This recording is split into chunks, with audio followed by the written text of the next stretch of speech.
Welcome to you, my name's Dayle and this is Dayle's Addiction. Today I am going to be sharing with you the 13 luxury handbags that I have purchased so far this year.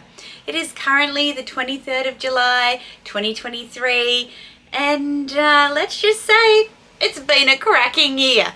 So I'm going to share with you what I've purchased, what I'm thinking about it now. Let's go. This year I have purchased a combination of brand new and pre-loved pieces and a lot of really special pieces, occasion bags as well. I'd be interested to know from you, which is your favorite? Pop it down in the comments section down below. And which one surprised you the most that I added to my collection? So the first one is the most recent one, and it is the Fendi Peekaboo Petite in Fuchsia Girlusha.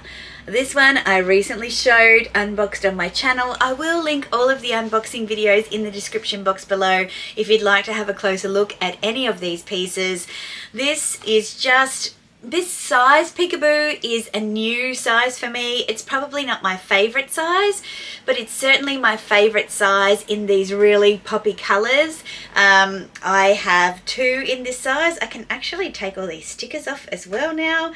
Oh, Meredith would be hating on me for leaving all of these stickers on, but this is just the perfect size to really highlight the gorgeous hide of the stingray, otherwise known as Girlusha. That's the French name. And look at it with this jacket. Actually, this will be the test. This jacket is from Devil's Advocate. It's a men's clothing brand, and Nick J. Snell from the channel Living Life Loud with Nick, well, he let me in on the secret that he was purchasing it, and I straight away said, send me the link. I want it too, Nick. And I am loving it. So I guess the test will be, do the bags that I bought, do they all go with this crazy loud jacket? Because I've got a feeling most of them will. That's one for Fendi. Let's see how many Fendi bags we end up with at the end of this. The next piece I bought pre-loved from LuxLink here in Brisbane. They also have a consignment store in Sydney, Australia, and it is the Alexander McQueen Knuckle Duster Clutch in this beautiful kind of lyrebird embroidered finish with this gorgeous kind of hummingbird at the top, or maybe they're all hummingbirds, I don't know, eating an apple. There are crystals and there are skulls and there's gold and it weighs a ton, and I absolutely adore it. I picked this one up for an absolute steal for $1,300. I did a little mending job on the embroidery and you wouldn't even notice. I've always wanted one of these. I have never wanted to spend full price on it, and this is a great example of, if you just wait at the right time, things will come to you when they're supposed to. Next we have a friend of the channel. It's Gary. It's the J.W. Anderson Pigeon Clutch. Oh my god, what a vibe! We called this little birdie Gary after he was revealed on my channel earlier this year. He was leaked as part of the And Just Like That Season 2 pictures, and Carrie was wearing this. I think he debuted in episode 3 of this second season, and I just had to have him. I just thought he was the most whimsical, magical, and I love birds, so I just had to add him to my bag collection. And the joy that he brings me and so many of you in our interactions on Instagram, if you don't follow me there, consider it. You'll see how I style all of these pieces. He's absolutely worth his weight in plastic. So J.W. Anderson Pigeon Clutch, aka Gary. The next piece we have is from Jimmy Choo, and this bag came about because of something that wasn't a great outcome for me, but more on that when we get to that bag. And it was really a pleasant circumstance, and I am super glad that I now have it in my collection. It's the Bonbon Fringe bag, also featured in season 2 of And Just Like That, and I didn't even know. I purchased this to wear to my fabulous friend Meredith from the channel Living Lux with Meredith's wedding. It went beautifully with my outfit, even though you might say that's a bit of an investment just for one occasion. I think that this bag is pretty much timeless because it is so unique that I will be able to wear it for many, many years to come. So it's, yeah, just a gorgeous fuchsia satin, the fringe being in an ombre. It's It's an absolute statement piece. And this is the bag that was meant to be taking front and center before I purchased the Jimmy Choo, my Fendi Fuchsia Baguette. This one featured in And Just Like That season 1 and 2. And I've done my favorite looks from the series in a video, which I will link above and down below as well. And one of them features this gorgeous bag. Unfortunately for me, I pre-ordered my bag, finally got it after about 6 months, and I had sequins go on it pretty much straight away. It's since been repaired by Fendi. They've done a fabulous job and it's in perfect condition so far, I think. Don't look too close. No, it's in perfect condition and I absolutely love it. And if that had not happened, I would not have the Jimmy Choo piece. So sometimes things happen for a reason. No excuse for faulty bags though. The next one is from Chanel and it's the 19S By the Sea sandbag. This one I always loved. Look at that. You just won't get me to stop playing with the sand in this. I loved it. There was no way that I was going to be in a position to get this bag from the boutique when it launched. And, you know, I guess when the time is right, things just pop up for you. And I had been back and forth talking to Rod at the Luxe Theory about sourcing a bag and what kind of price he thought would be reasonable.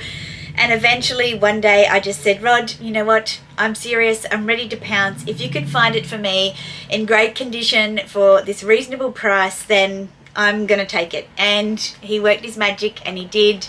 And I couldn't be more happy to have this piece of Chanel history in my handbag collection. Another very recent purchase came from Meredith's vlog sale. And that is this gorgeous little nano raffia Fendi baguette. This one is actually from last year's June capsule collection. It has this great plaited kind of braided leather handle. It also has a little gold chain.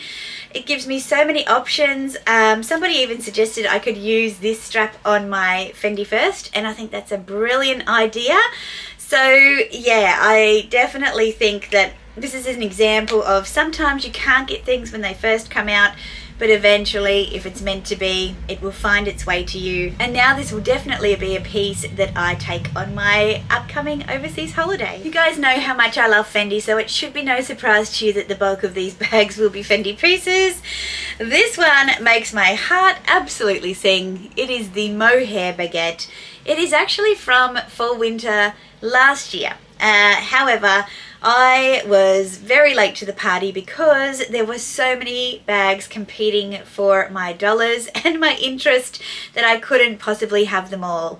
Eventually, at Christmas time, I decided to sell my Fendi multicolour baguette and put the funds towards sourcing one of these brand new from the boutique. And I was so grateful when my lovely sales associate Bibi in the Brisbane boutique was able to source one all the way from Thailand. I mean, if we thought it was out of season in Australia, this bag in Thailand, it blows my mind. Anyway, I was lucky enough to get it and I am so happy that it is a part of my collection. It just speaks to me. When you look at all the bags I've purchased so far this year, this one probably won't make sense. And there's a reason for that, and it's because I bought it for a practical purpose. I don't really buy bags for practical purposes. And that's this Prada crossbody in this gorgeous pebbled leather in like a purpley taupe colour. It is an absolutely beautiful bag. I love the shape of it. I sold my re-edition, but this has a very similar shape to the re-edition in that it's slightly wider on the bottom and narrow at the top. It has this shape so it really cuts in nicely on your waist when you wear a crossbody. I've purchased this for my upcoming holiday, particularly the colder weather parts, because it's a little bit more low-key and I think it will go with everything without being too flashy, because as you've probably noticed, a lot of my bags are quite flashy. And it has this great canvas fabric strap. I purchased this one brand new in the boutique and I am really looking forward to wearing it more on holiday. I don't wear it much here because I don't need practical and I don't need low key. It'll be interesting to see how I find it once I get back from my trip. The next piece is another example of how wonderful this community is. A good friend of mine, Una, from the Instagram handle VintageLover83, she has an amazing collection of vintage baguettes and some new ones, but her art is really in finding the very rare, the very special, the very unique vintage Fendi baguettes. And if that's something that interests you, she often posts pieces that she finds in her travels all around Japan. And so if you are keen on purchasing a vintage Fendi baguette, go and check her out on Instagram at VintageLover83. She purchased this bag. It was limited in release to the USA and Tokyo back in November last year, and for whatever reason it just wasn't really working in her collection. And she sent me a note after Meredith and her had a message exchange and said, Meredith said you'd really be interested in this piece. Would you? And I'm like, are you kidding me? Of course I would. And so it is the Lilac Sequin Fendi Mini Baguette.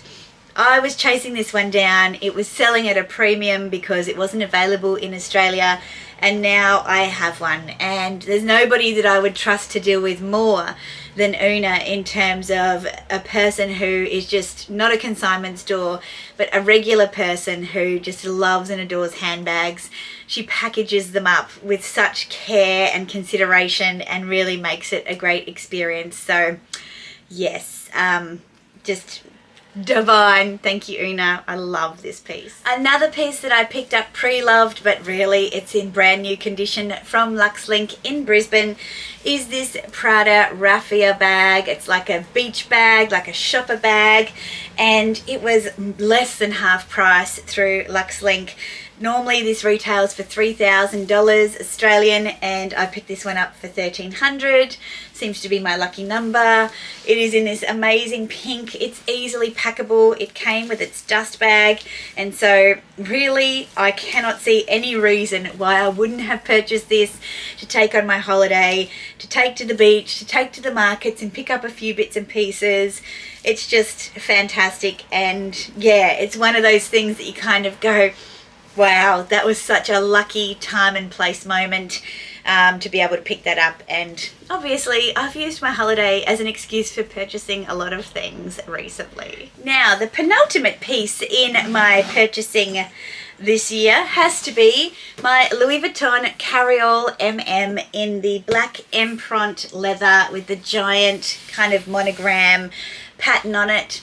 This bag, I spied it in a TikTok and I was obsessed with it thereafter. I knew that it came in a PM size, but Australia didn't receive the MM for quite some time. I love the fact that this is a big bag. It's a hobo, but it doesn't really look like a hobo in my mind. It has a slouch to it, so it's not too formal. It also has these great kind of nods to Louis Vuitton without being too overt. You can wear it on your shoulder, and if you look at my Instagram you'll see so many pictures with this bag because I wear it a lot for work. It has all of this adjustability down both sides, so you can wear it as a crossbody or a shoulder, and it fits a laptop, and it fits all the things that you need to go to work, and it has a zip on top. I mean, basic human rights. It does have feet, but as a saggy bag the feet really don't do much in terms of protecting the leather.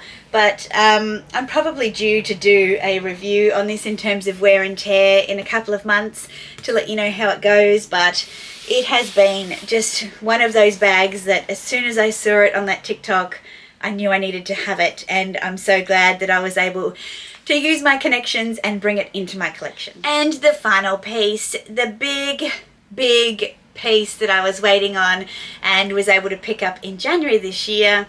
January? No, must have been February.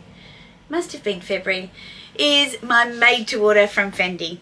This is a baguette trunk, and yes, it's pretty out there and it's mine, and this was never made for retail, it was made for me, and that makes it so special.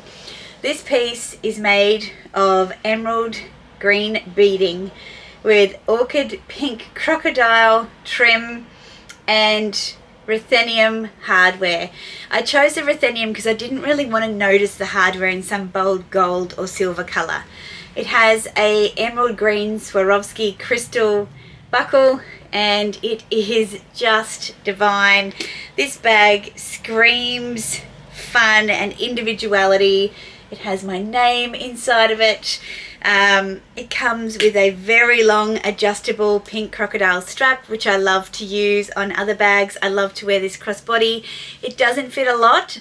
It was extraordinarily expensive, but it will always be a treasured possession of mine because of how unique it is and the experience I went through to make it and just the incredible craftsmanship on this piece. It is just, it's, you know, otherworldly for me, and I love it, and I'm so grateful that I had the opportunity to do this. They are my 13 pieces. I'm looking down, I'm seeing a lot of pink, I'm seeing a lot of whimsy, I'm seeing you know, the lilacs coming through with Gary and the lilac mini baguette. I'm seeing a lot of texture, sequins, mohair, galusha, pebbled leathers, raffias, embroidery, empreinte leathers. I guess what this is telling me, a lot of occasion bags as well, I think. So pieces that would take you from a dressed up day look to an evening look. And did I say whimsy already? But definitely whimsy in the mohair and the Gary and the fringe bag from Jimmy Choo and the Alexander McQueen knuckle duster. I think as I peruse my collection, I'll pop them on my bed and insert, you know, some footage here. It makes me really proud of myself for following my heart and buying things that I love. Things that aren't for everybody, things that aren't big sellers, things that, you know, people would think are probably ridiculous. I look at these things and I am so proud of myself that I backed myself to go and buy them because nobody was telling me to, and I certainly wasn't influenced at all. Tell me, which of my bags, now that you've seen them all, do you love the most? That you would potentially be interested in following up and purchasing yourself, or if I've actually influenced you with any of these pieces. I would love to know, but I expect the answer would be not really. I think a lot of people like watching my channel because it's me and my style rather than that it's for everybody, but potentially I could be wrong about that, and I would love to know if I am. If you've enjoyed this video, please give it a thumbs up and consider subscribing if you haven't already. I put out videos on Wednesdays and Sundays and sometimes some extras, so I'd love to see you back here for the next one. Until then, ciao.